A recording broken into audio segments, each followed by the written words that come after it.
defending the free market, and making the moral case for capitalism. The Justin Moore Show.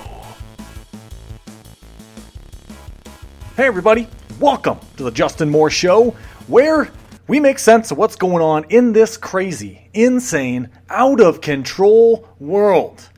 And I have to say, holy crap, did you guys see the Super Bowl?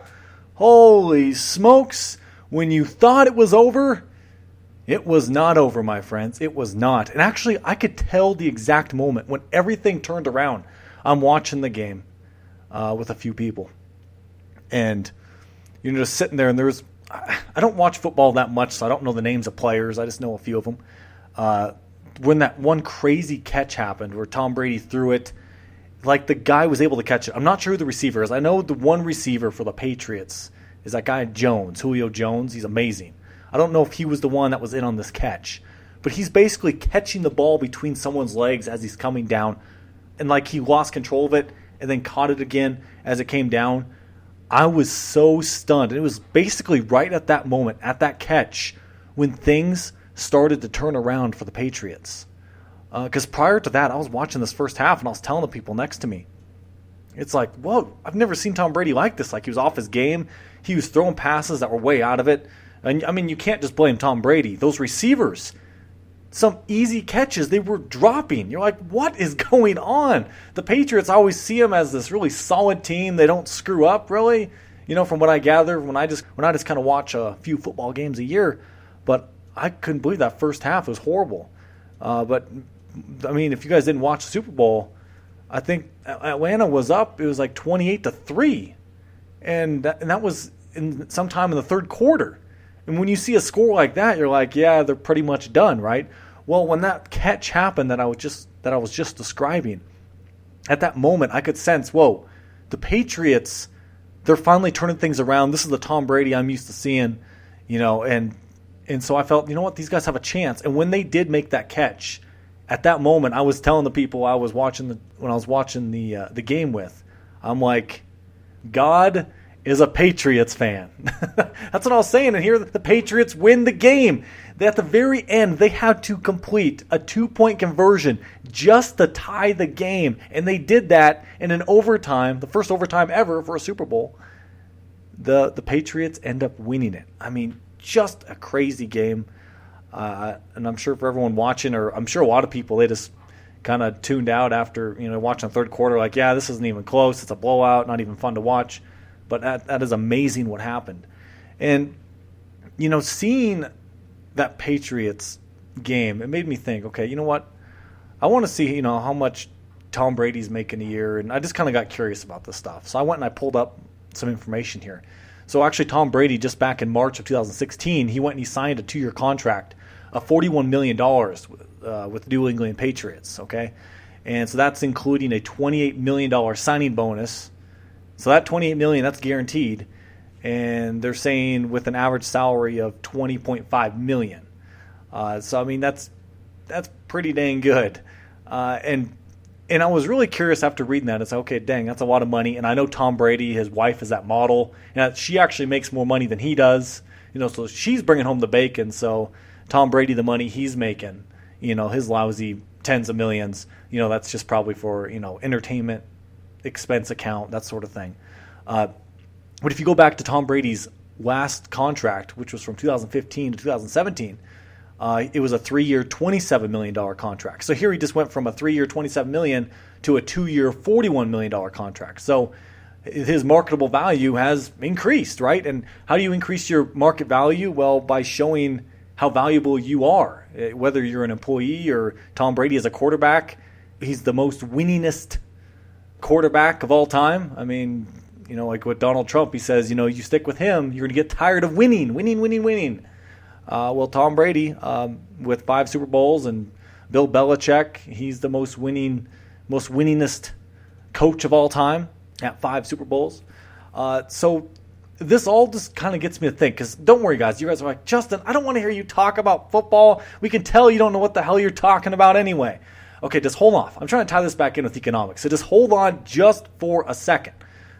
So what I found interesting with Tom Brady is here he is, arguably, He is the best quarterback to ever play in the NFL, to ever play the game.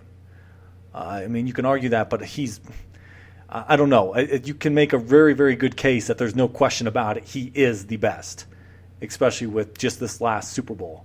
But with that said, Tom Brady, you guys want to take a guess? Do you think he was the first round draft pick? No. He was a 6th round draft pick. He was a 199th pick overall in the year 2000. Okay? And what I was curious about also, what was Tom Brady's first year salary in the NFL? Well, I went and I looked that up, and back in 2000, his base salary was $193,000, and he had a signing bonus of $38,500. So he had a total salary in the year 2000, his first season in the NFL, of $231,500. And then in 2005, after he won his first Super Bowl in 2004 with the Patriots, his salary went up to $1 million, and the total cash he made that year was $12 million. So here you're seeing the marketable value of Tom Brady just going through the roof. I mean, when you win a Super Bowl, that's going to boost how much money you can make. And all this money that he's making, this isn't even including endorsements. And he's modeling underwear, and he's got cologne, and he's got all this stuff going for him. And then you look at just this last season that just completed, 2016, the total cash he made was $28.7 million. So he went from, in year 2000, $231,000 to almost $29 million. I mean, that's amazing. And with 5 Super Bowls, there's no question he probably deserves it. And so, and through Tom Brady's career, these 17 seasons in the NFL, he's made over $196 million. So he's made a lot of money. Believe me. And 2016. And so what's interesting, and now we'll start tying this back in. What's the economics of, like an NFL team? Well, I don't really follow stuff all that well. Every team has a salary cap that's determined by, I guess, like the NFL commission or whatever. And the salary cap for 2016 for a team is $155 million. So if you spend all your money on a quarterback, well, now you don't have any money left for other players. So as coaches, you have to pick and choose, and there's opportunity costs. Okay, if you get this really good receiver, well, now you can't necessarily get these other good linemen you wanted. It really is. It comes down to a lot of opportunity cost and the marginal value of what another player will be if you get a different player. So like with Tom Brady, yeah, he's a quarterback that makes a lot of money, but based on his performance in the NFL and having 5 Super Bowls to his name, he's probably worth the salary he's being paid, or they wouldn't offer him that salary. And so when a coach has to, basically try to figure out, okay, I have $155 million, I got to put a team together. Well, different coaches, they have different coaching strategies. And you have to pick players based on a strategy that will maximize what you feel is the best strategy based on your talent, or what you personally like that fits your coaching style. And this can tie in with, say, businesses out there. Each business, or like you as an individual, you have different strengths compared to your friends. So degrees that you're pursuing in college, or things you're trying to personally improve on that can improve your strengths or improve your weaknesses. You need to figure out, okay, hey, how can I differentiate myself in the workforce? And what do I naturally do better than anyone else? How do I make myself where I'm irreplaceable in the workforce, in the workplace? That's how you can improve your value, is by figuring that out. And that's the thing. That's why it's so valuable. You look at all the free resources we have out with the internet. You listen to different podcasts, all these different sort of subjects, just podcasts on businesses, whatever. Investing, or, paying for investment newsletters. There's so many ways you can just improve yourself and just try to understand things better so you can be better than the next guy. And I'm like, that's reading books. People don't realize the value there is in reading books, how much knowledge you can take from someone, reading from an investment professional, reading from someone who's, like say James Rickards' books on, the death of money, or all these different experts. Like, they have so much experience that they can offer and they put into a book. Or look at David Stockman. you read his book, or like you read his the Deformation book. Holy crap. I actually never quite finished that book. I still have a little bit left. But how much information he packed in that book, you're like, your head starts spinning. It almost starts burning up, like, you know. But anyway, tying this all back in with the NFL, I mean, look, here's Tom Brady, a guy who's a 6th round draft pick. You know, with a free market, well, with at least a market compared to the government, people are always changing, improving, moving in different directions. Players get injured. You know, as individuals, we have to be individuals. We're dynamic, and we're improving our skills. Or some people aren't. People just stay caught up, and they're not improving at all. And if you're doing that, then you're going to be the type of person who's bitching and moaning at an Obama rally. Hey, I've been working at McDonald's for 30 years, and I'm still getting paid minimum wage. You know, I need $15 an hour. It's like, well, maybe you should work on your skills a little bit so you're doing something a little more difficult than flipping burgers. I mean, please don't misunderstand here. I'm not making fun of people who are flipping burgers. I mean, you do what you got to do. But, I mean, doing something like that for 30 years, I mean, what the hell have you been doing? You really think there hasn't been anything you could try to improve, try to work on, improve your people skills? Man, there's always businesses looking for people who are really good at working with other people. But then there are people who blame it on somebody else. Oh, well, I don't get along with people because everybody else is a tool, you know. It's like, you got to stop blaming other people and take responsibility. Like, okay, yeah, maybe I can be a little more, maybe I can be a little bit more tactical how I bring up certain issues with other employees. Or if you want to motivate employees to do what you want to do, you know, calling them names and telling them they're stupid and they're slow, I mean, that's not very motivating. You know, so it's just amazing, especially with millennial generation, I think. I think we've gotten worse and worse dealing with people. And with any business out there today, you're most likely you're in the people business to a certain extent, unless you're some blogger in your mom's basement in your underwear. But then even then, you know, if you're reacting to people on, you know, social media, you're still communicating with people. So how do you deal with people? How do you bring people over to your ideas? How do you influence people? Well, you obviously can't be picking on them. You know, you have to always make people feel valued. And I think so few people do that today. But anyway, I also this idea of, you know, look, you have a guy like, you look at the NFL, you look at Tom Brady as a 6th round draft pick. And just with all the information out there, if there was perfect information, and if you knew that Tom Brady is, oh man, he's going to be the best quarterback ever, well then yeah, he should have been a 1st round draft pick, right? Well, this kind of goes to the point that, you know, central planning doesn't work. Things are too complicated. There are too many factors to figure in. There's too many unknowns. You know, I mean, here's an example. Why do comedians, why do they go and they test out their new material at small little dinky clubs? Well, they're doing that to test out their jokes to see, okay, if I get a great reaction from the crowd, then I'm going to use this in my routine for my special I have coming up, you know? Even these comedians who have been doing comedy for decades, they still go and they test out the new material at small clubs. And so this goes to the idea that you never really know how an outcome of something will happen.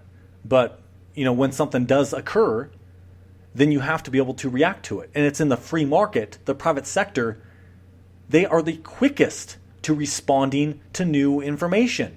But it is the government. They are the slowest at reacting to new information. They don't give a crap. When you have bureaucrats in Washington, D.C., they're just, you know, pushing pencils to paper, filling out forms. Guess what? There's not too much flexibility with those guys. They're going through the motions. Everybody is the same. Everything is a giant blob. These economists who work for the Fed, everything is a damn model. You can model everything. You can model human action. You can't model human action.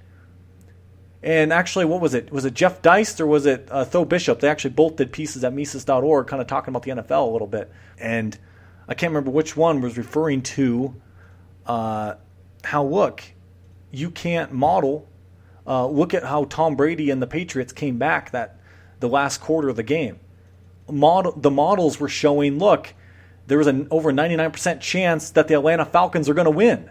I mean, the Patriots had to make up a huge deficit to just come back to tie the game and to put it in overtime. But they did it, and they won against all odds.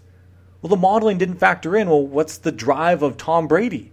What were the other factors at play during the game that you can't just figure into a simple model? That's stuff you can't know. It's individuals coming together and can completely alter unprobable events. And then I also, tying in with this idea of central planning, this is what I found was so interesting. I found this at Mises.org. And so there's this huge big-time investor. So let me just read this. In a recent speech, Jack Ma, one of China's most famous entrepreneurs and founder and chairman of board of Alibaba Group, has expressed his optimism for a future recovery of the planned economy. He declares, over the past 100 years, we have always felt that the market economy is excellent. But in my opinion, in the next 3 decades will be a significant change. The planned economy will become increasingly large because we have access to all kinds of data. We may be able to find the invisible hand of the market. In the age of data, it is like we have an X-ray machine and a CT machine for the world economy. So 30 years later, there will be a new theory on planned economy out. When I read that, it's like, holy smokes, here's a guy who thinks, these little technocrat sort of guys, that, okay, yeah, sure, technology is going to improve. Look, when you're searching on the web, you'll see the little sidebars popping up with things that you like. I remember when I was doing research before I bought my truck, I kept seeing my little F-150 pickup showing up on the right side of my bar. It's like, oh, okay, huh. They knew what I was looking for based on what I've been searching. Same thing with Amazon, recent products you bought. They know what you kind of like. And there's been the stories about, this one guy got mad that Target was sending his daughter stuff about being pregnant when he had like a 15-year-old daughter or something. I could be totally butchering the story, what the exact facts are. But it comes to find out that Target was right, I think it was Target, that his daughter was pregnant based on things that she had bought at the store recently, was right in line with a woman who is pregnant and things that they need to buy. So, all these sort of things, yes, it's going to help businesses and I guess a government. They can figure out more what our preferences are, but that still doesn't tell you the whole story. And continuing on, and a great, great quote from Mises in his book, Human Action. This is what he said. One cannot add up values or valuations.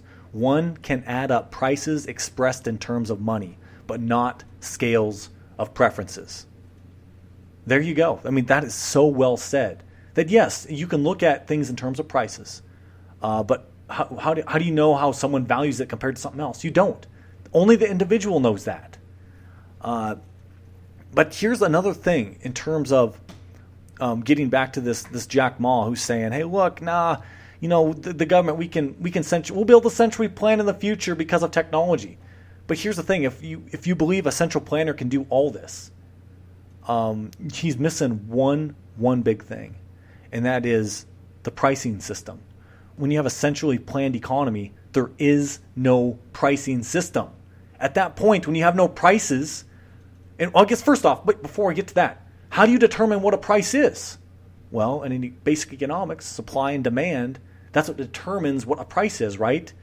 Different people bidding for goods and services, buying and selling, exchanging, and when a price of one product goes up, okay, I guess I'll take that substitute product. And so all these prices work in relation to each other, to individuals' time preferences, and that's how you get a price. Well, when you have a central planner stepping in and they're the one big buyer, how do you figure out what a price is? You don't have an exchange at that point. So without prices, how do you determine what the opportunity cost is? Okay, so the government steps in. Okay, we're going to buy, hey, everybody likes Ferraris. Okay, everybody is going to have a Ferrari. Well, that comes at the expense of what? Since there are no prices, okay, you can try to get everybody a Ferrari. Well, now you can't get them what? Basic food? There's a cost to it. And in the free market, when you determine that as an individual, okay, yeah, maybe you want a Ferrari. But if you're looking at your income, or like say you're someone close to retirement, do I want to wipe out my entire retirement, my 30 years of working, buying a Ferrari? For most people, they're going to say, yeah, it would be really nice to be able to drive a Ferrari around, but that's just not worth it. I'd rather kind of maybe go to Mexico once a year, go to an all-inclusive resort, and just, get into golf a few times a week. I think, for me, that's going to be a lot better lifestyle than just having a Ferrari. And so people make judgments based on their own time preferences, and we all have different ones. Just like for me, when I bought my truck, I valued that. That's something I really valued, and it was years in the making. It wasn't some spur of the moment decision. Oh, yep, got to go buy it. And those are the people who get suckered in at these car dealerships. When you're walking in, I'm just going to look. And then there's these people who say that, and they walk away the dealership with a new car. And you hear these people. They're like, how in the hell did that just happen? I did not plan on spending this much on a new car. Well, heck, I didn't even plan on buying a new car. And here I am driving off with a new one. And there goes my old one. And those are the type of people that car salesmen like. Those people who, if you're not thinking through the decision, that it's a very emotional decision, they are going to nail you, and you're going to pay top dollar too. They want you to fall in love with the vehicle, and you are screwed. But if you know what you're walking into, then you can prepare yourself, right? That's with anything, right? It doesn't matter whether you're talking about trying to prepare for a, economic collapse or whatever it is. You always got to prepare before you purchase something, especially a big purchase. Even if it's a smaller purchase, like a TV, looking into all the different reviews, finding, okay, what's the best bang for my buck? Do you want the 4K, or are you happy with just the HD, or, all that sort of stuff. How big a TV do you need for your size of room that you got? If you have a 70-inch TV and you're only 4 feet from the screen, that's probably too big a TV for the room, right? So with all this said about, central planning not working, well, I've done a few episodes of my show talking about the craziness going on in Venezuela. Well, recent Fox News story. Listen to this headline here. Venezuelans killing flamingos and anteaters to starve off hunger amid mounting food crisis. Okay, let me just read 3 paragraphs from this. Venezuela's food crisis has gotten so bad that people are apparently killing pink flamingos and other protected animals in order to starve off hunger. While flamingo hunting is both illegal and uncommon in the South American nation, investigators from Zulia University in the northwestern Venezuelan city of Maracaibo have noted at least 20 cases of bird carcasses being discovered with their breasts and torsos removed. And flamingos aren't the only unusual animal to become a victim of Venezuela's worsening food crisis. Remains of everything from dogs and cats to donkeys and even giant anteaters have been found in garbage bags at city dumps around the country. Sometimes we only find the animal's head, guts, and legs. We used to see this very little in the past, but this practice is now out of control and on the rise.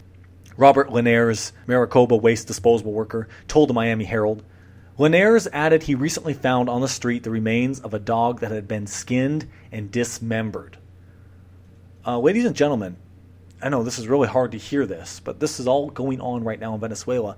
And if you guys go back to my show from probably a year and a half ago, my very first episode I did talking about Venezuela and the crazy, out of control inflation that's over there. I was explaining, and actually this piece is up on my Twitter. I tweeted it back several months ago, where there was a picture of a starving dog, and I made the point on the episode. I'm like, how much longer is it going to be until these starving people, until they start eating dogs? Well, here, these people in Venezuela, they're eating dogs, they're eating cats, they're eating anteaters, they're eating pink flamingos. I mean, there's pink flamingo. Oh my gosh. I mean, talk about desperate. But that is what's going on over there. That is a government run amok. That is what central planning does. When you had a dictator like Hugo Chavez thinking that the government can just control all the resources and provide for the people. Well, how are these people doing today when they're eating pink flamingos? So I wonder, when are people really going to wake up and realize that the government can't provide for you? The government can't protect you. It's going to come down to just you providing for yourself. when crap hits the fan, all these things that the government promised you that they have, oh yeah, don't worry about it. We got it covered. We got your back. We're looking out for you. No, they don't. When it comes down to survival, crazy crap happens, and you start eating pink flamingos. When there's an economic crisis in the United States, last time I checked, there isn't any pink flamingos around Montana. So I'll have to, there's no ant eaters either. So I'll have to go and look for something else. And so, ladies and gentlemen, you guys have heard me mention several times on this show talking about how important it is to own physical gold and silver. That is why I own precious metals, because I see our government, it's going to unwind. The people of the United States, we could experience a crisis just like what's going on in Venezuela right now. Living like that, eating pink flamingos or whatever you got around, it could turn into hell on earth. But able to have a portion of your savings into something that the government can't take from you unless they physically grab it from you, that is a fantastic way to protect yourself. Or just at least having food storage. Because I have food storage at my house, I don't need to eat pink flamingos. Or whatever the equivalent is here in Montana. I guess I could, sandhill cranes. Those are my pink flamingos. Yes, gotta love them, sandhill cranes. They look so tasty out there. Walking around in the fields with with them legs. So do that for yourselves. Protect you, protect your family, protect your friends and family, or try to help them out. And if you guys can check out my old episodes, you can find my old episodes talking about Venezuela. I've done 2 other ones. Just go to justinmoreshow.com. More is spelled Mohr. And if you guys can help me out so I can continue to prepare myself, continue to expand the show, just buy your Amazon goods through my website right there. Just click on the little Amazon widget. It takes you right to Amazon's homepage. Any goods you buy through Amazon, I get a small commission back. It costs you nothing extra. You can donate to me via PayPal. I will also, if you donate over $50 to my show, I will send you my bonus episodes. I'm working on new bonus episodes, telling you the best credit cards you can use out there, where you can get the most bang back for your buck. And so I'm gonna find more ways for you to help you save money. It's a small way of me saying thank you to you who value my show enough to donate to it. I mean, it means so much to me for you guys who have done so.